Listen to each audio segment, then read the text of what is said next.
Depuis la nuit des temps, de terribles histoires se racontent au coin du feu dans les tipis des tribus Hopi, Ute et Navajo.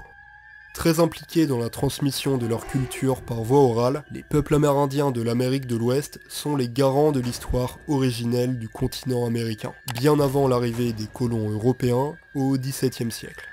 Parmi leur folklore extrêmement riche, demeure une légende à glacer le sang qui a réussi à traverser les siècles jusqu'à encore aujourd'hui venir hanter les cauchemars des âmes les plus superstitieuses. Vous avez sans doute déjà entendu ces témoignages de personnes qui se sentent mystérieusement épiées et persécutées au sein même de leur foyer, ou encore vu ces vidéos d'individus et d'animaux qui agissent de façon étonnamment suspecte. Bienvenue à bord du Nautilus. Pour ce 4e épisode de Mythologia, je vous propose de partir à la recherche des métamorphes maléfiques de la culture amérindienne. J'ai nommé les Skinwalkers.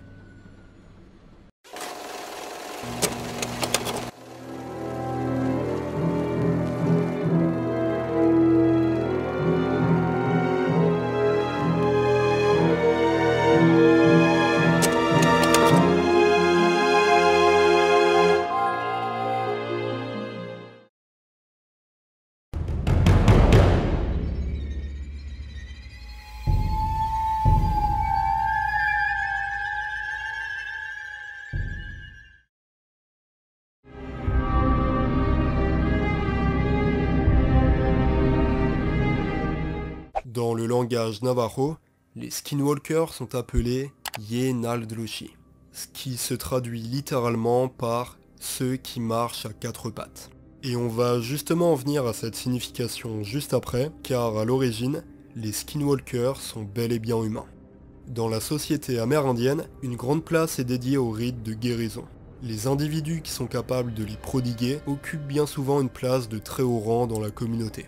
On distingue donc les guérisseurs, qui sont de véritables médecins qui mettent leurs connaissances au service de la tribu en soignant les malades, et les sorciers, qui sont quant à eux des individus corrompus qui ont fait le choix de mettre leur pouvoir au service du mal.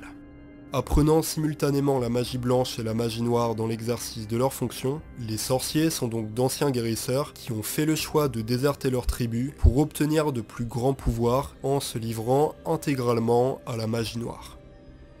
Ces êtres profondément vils, égoïstes et corrompus errent en solitaire dans les paysages désolés de l'Amérique de l'Ouest, en commettant des rites impies et des actes impardonnables que je ne pourrais malheureusement pas citer dans une vidéo YouTube au risque de me faire striker ma chaîne, mais il faut savoir que c'est précisément en perpétrant ces actes absolument inhumains qu'ils obtiennent des pouvoirs qui dépassent le commun des mortels. Ils passent ainsi de simples sorciers à véritables skinwalkers.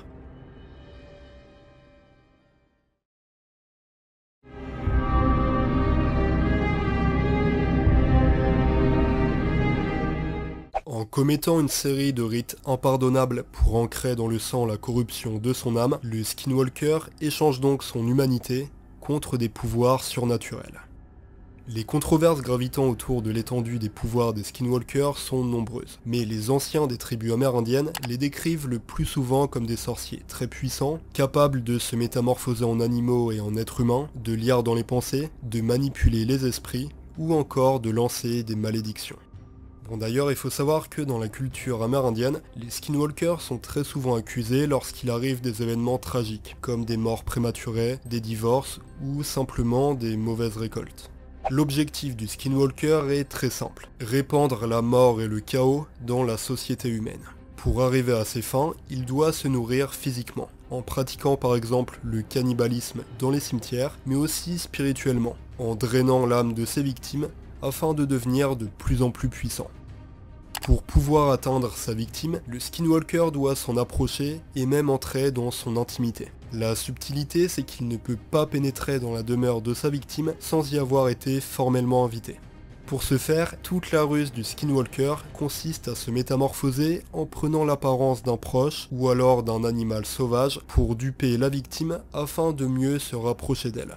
Donc par exemple, si le skinwalker veut approcher sa victime au sein d'un village, il prendra plutôt l'apparence d'un proche afin de passer inaperçu. Tandis qu'en pleine nature, il va essentiellement se manifester sous la forme d'animaux sauvages comme le coyote, le loup, le renard ou encore le corbeau, qui sont des animaux à très forte valeur symbolique dans la culture totémique amérindienne.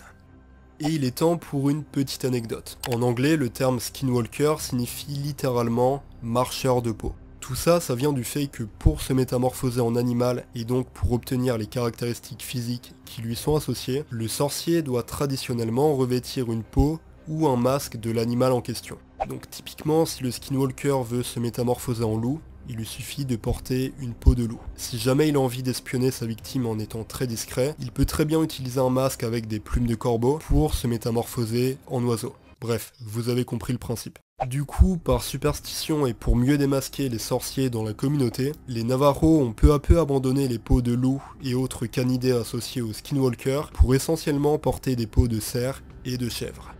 Après avoir utilisé l'apparence d'un proche ou d'un animal pour espionner le quotidien de sa victime, le skinwalker va ensuite tenter d'entrer en contact avec elle. Pour ça, il peut très bien provoquer des bruits anormaux autour de la maison, jouer des musiques étranges et hypnotisantes, frapper à la porte ou directement crier à l'aide en répliquant la voix d'un parent ou d'un ami. C'est donc seulement une fois qu'il a été invité à rentrer dans le foyer que le skinwalker peut s'en prendre à sa victime. Mais malheureusement, tout n'est pas si compliqué. Si jamais le skinwalker perd patience, il peut simplement se servir de sa forme animale pour surgir sur sa victime lorsque cette dernière fera l'erreur de s'isoler dans la nature. D'ailleurs, hormis pour les attaques d'animaux sauvages et les embuscades tendues par les tribus adverses, l'une des raisons principales pour laquelle les Amérindiens sortaient constamment en groupe et évitaient au maximum de se retrouver seuls et loin de leur campement pendant la nuit, était la peur de faire face à un skinwalker.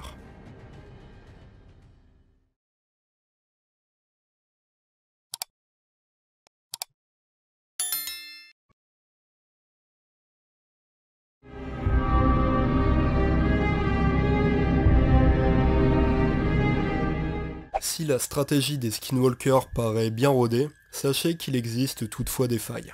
En étant attentif, il est possible pour la victime de détecter la présence d'un skinwalker dans son entourage. En effet, s'ils peuvent prendre l'apparence et la voix d'êtres humains et d'animaux, les skinwalkers ne peuvent par contre pas imiter leur comportement.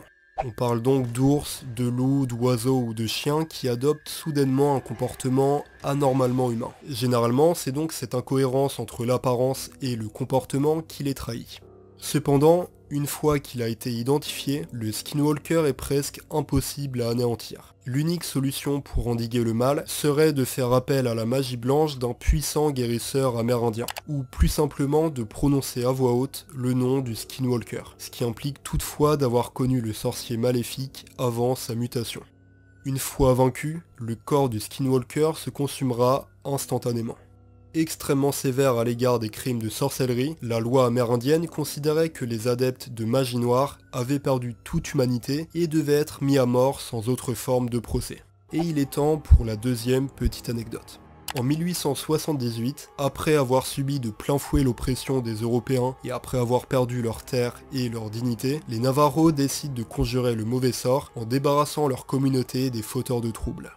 Ils procèdent ainsi à la grande purge des sorciers, une exécution massive des adeptes de magie noire, des supposés skinwalkers et de nombreux innocents afin de restaurer la paix et l'harmonie dans la société Navajo.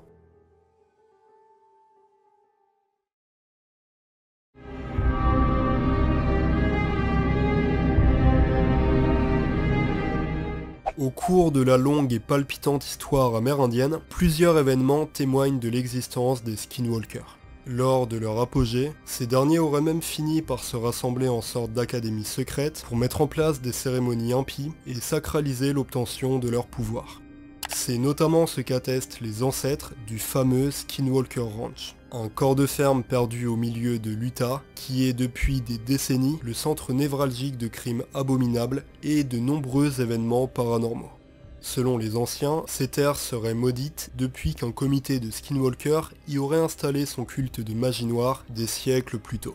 Si la présence des skinwalkers est très ancrée dans le folklore amérindien, elle est pourtant mal comprise en dehors de la sphère Navajo, car par superstition et par volonté de protéger leur culture, les Amérindiens sont très réticents à aborder ce genre de sujet avec des étrangers.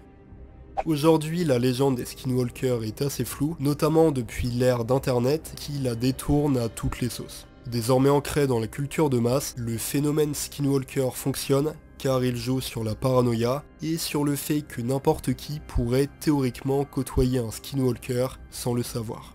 Ce qui fait selon moi la vraie force de ce récit et ce qui lui confère un écho universel, c'est que les skinwalkers sont l'antithèse absolue des valeurs prônées dans une société saine. En renvoyant les pires travers de l'être humain et en jouant le rôle de mal incarné, les skinwalkers endossent finalement le même statut que les sataniques dans la religion chrétienne. Ils représentent ce qu'il faut à tout prix éviter, ce qu'il faut à tout prix anéantir. Alors la prochaine fois que votre animal de compagnie vous regarde fixement derrière la fenêtre, réfléchissez à 2 fois avant de le laisser entrer.